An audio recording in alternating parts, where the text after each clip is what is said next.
Hoy! Good afternoon sa inyo. Good morning, good evening, good day kung nasa parte kayo ng mundo. Welcome sa panibagong vlog. Hey! Init na si Posti. Grabe yung sobrang init dito sa Italia. Ay, tingnan nyo, nagluluto si Mrs. pero nakasarado yung pinto. Pag pumasok ka dito, grabe yung init.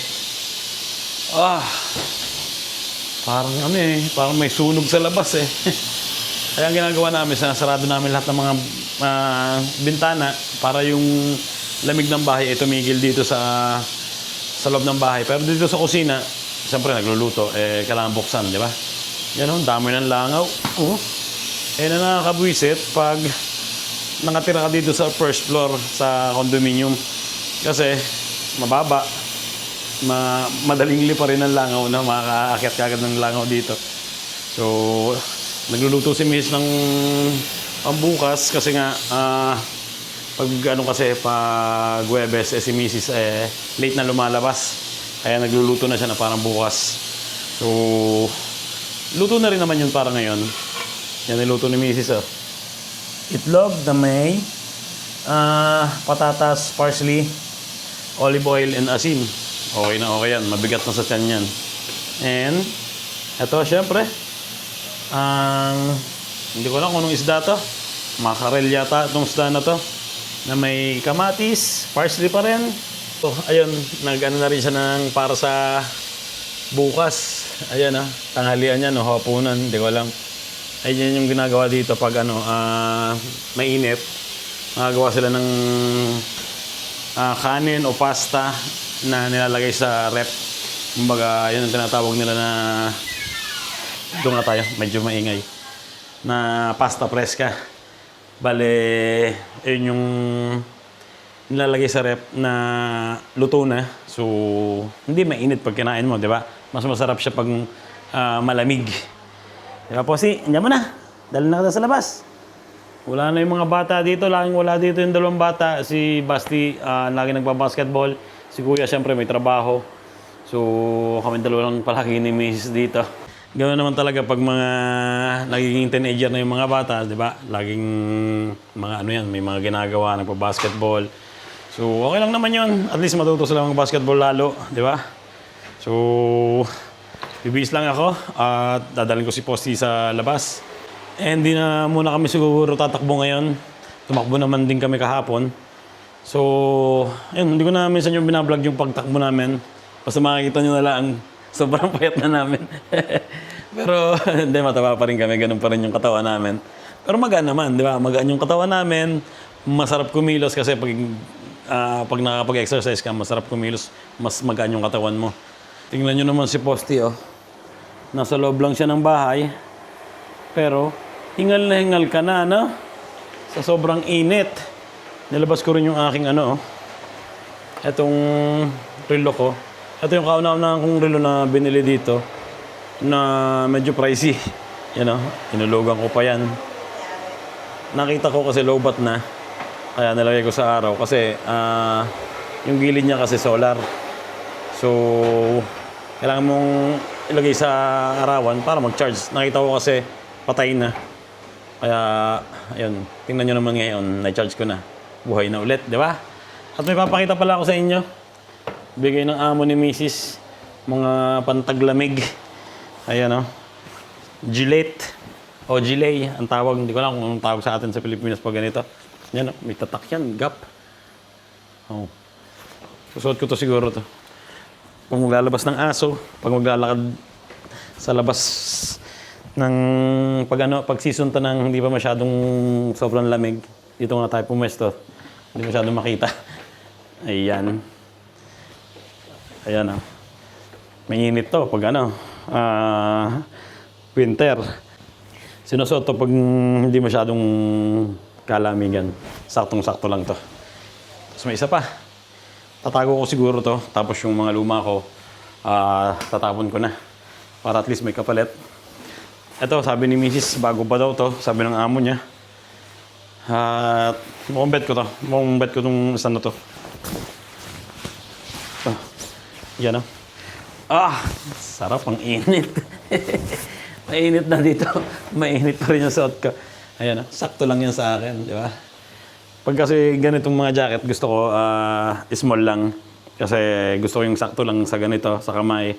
Ayoko nung mga lampas-lampas na ganan na hindi mo na makita yung kamay mo. Mas gusto ko yung ganan, yung sakto. Di ba? Ganda ng fit nito sa akin, no? Di ba? Para naman tayong panggala. Okay lang yan, kahit bigay ng amo.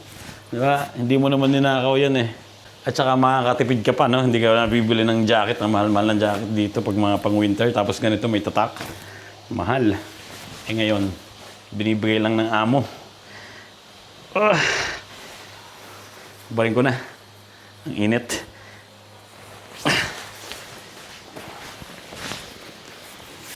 Dito kami sa favorite spot ni Posty.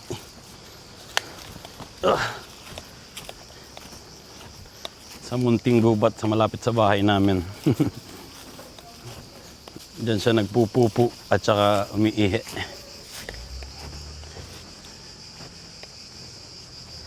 Hey.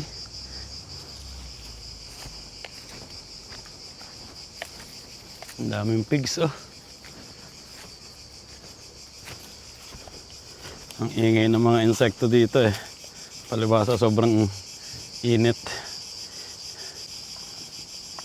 Yan ang kagandahan sa aso na yan. Pag magpupupo siya, pupunta siya sa mga sulok. Yun, kain na. Ha.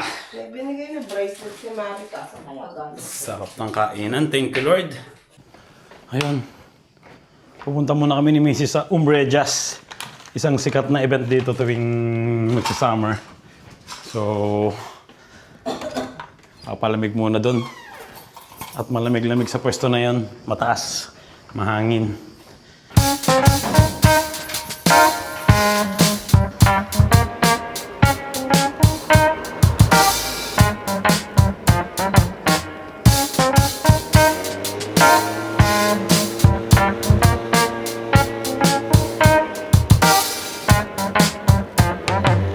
Ayun, papunta na kami sa sentro. Wala din naman yung mga bata sa bahay. Kaya aalis muna din kami para magpalamig.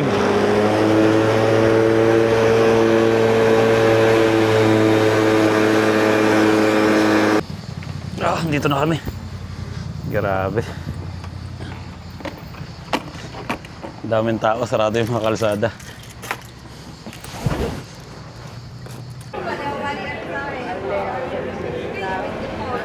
Lamig siguro dito, no?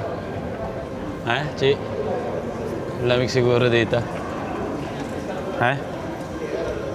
Presko lang. Para tayong mga turista dito, eh, no?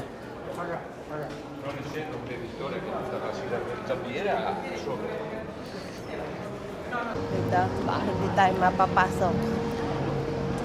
Daming tao. Ayan, no? Remembrance. T-shirt. We will just you up.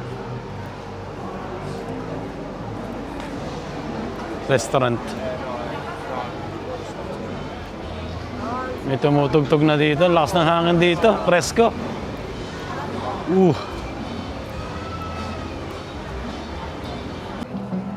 Airways. Bumili kami ni Mrs. ng Spritz. Dito kami sa mga tumutugtog.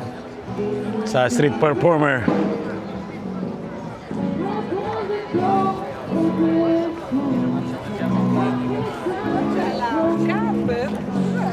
Della Croce Rossa.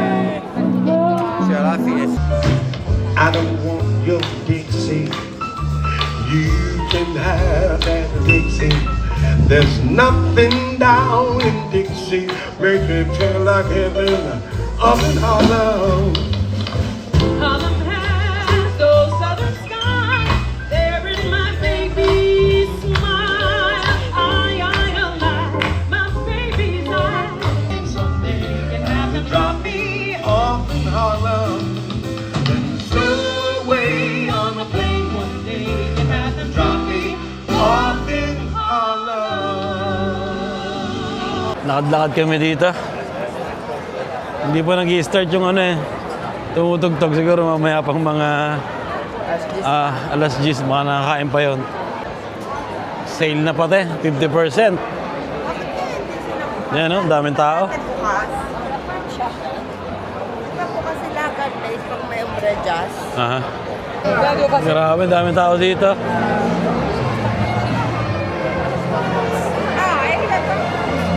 Hindi pa natatapos yung iba. May mga waiting na.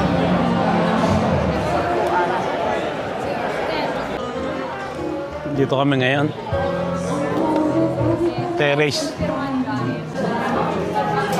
Round 2.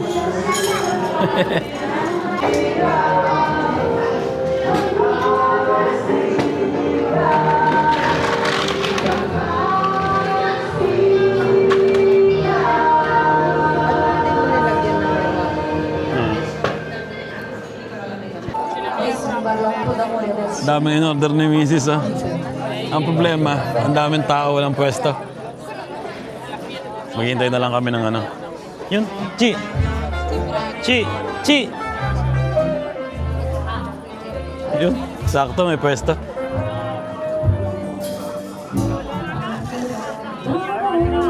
Ah!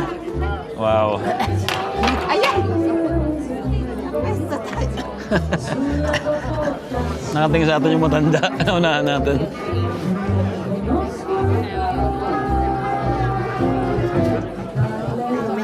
Cheers. Pangit ang baso.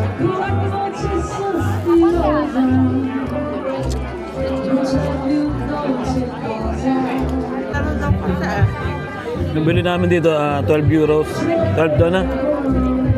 Meron mortadela, salami, prosciutto, cheese, madaming cheese. Tsaka tinapay. Tapos 8 euros yung gin tonic, tsaka mojito. Meron ditong cheese. Nalagyan mo ng jam. Anong jam to? Parang cherry. Basta jam. Yata. Cherry.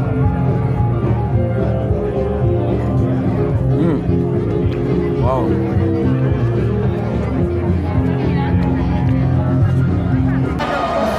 Tapos na kami dun sa terrace. Punta naman kami dito sa main event.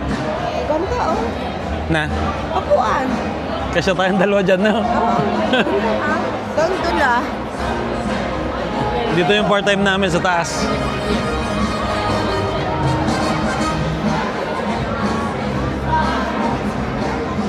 Dito yung malaking stage.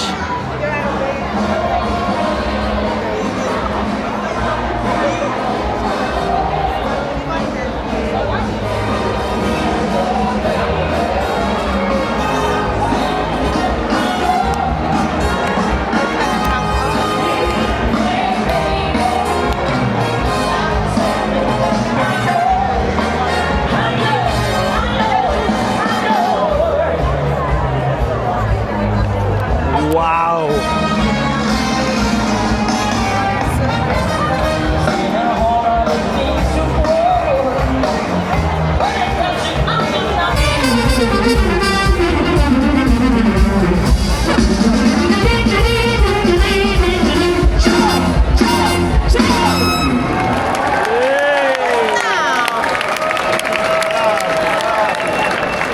Hey, Chi! Voulez-vous coucher avec moi? Yes! Et qui non canta non può coucher questa sera, vai!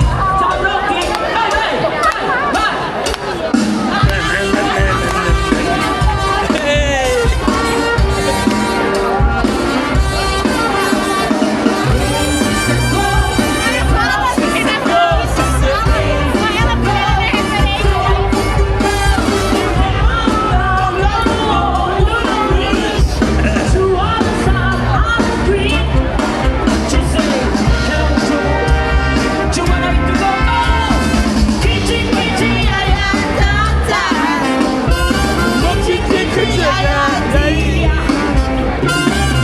Chocolate, yeah, yeah.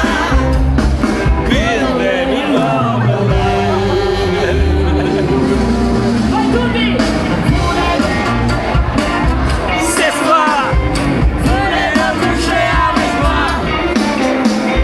Che s'amore avec ton crashing on. Tu veux la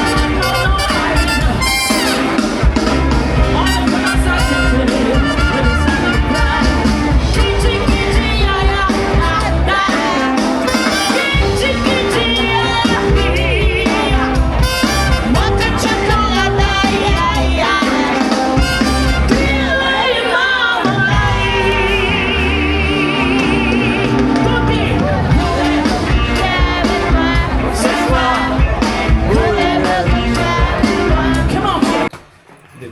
bahay. Oh, init na naman. Hindi mo sinarado. Sarado natin yung pinto. Namin nag-share ko na, Jeko. Nasaan? Hindi pala, nag-share ko lang pala. Butike yan. Malalaki yung butike dito. Kung para sa Pilipinas na. Ay. Nahinga na. Bukas trabaho na naman. Nag-enjoy ka naman. Ang ganda ng ano eh. Sa main stage eh. Ang ganda ng mga kantahan eh. Oh, nasa 6th floor. Dito na kami sa bahay. Nandito na rin yung dalawang bata. Nandiyan na ba si Kuya? Wala pala si Marcos, yung panganay namin, wala. Nandito lang si Basti. Oh, ang init na naman. Grabe. At ayun. Hanggang dito na lang yung vlog namin ngayong araw na to. Sana nag-enjoy kayo. Ay, bubuhay ilaw. And kita kayo sa susunod vlog. At ingat palagi. Salamat sa suporta. God bless sa inyo lahat.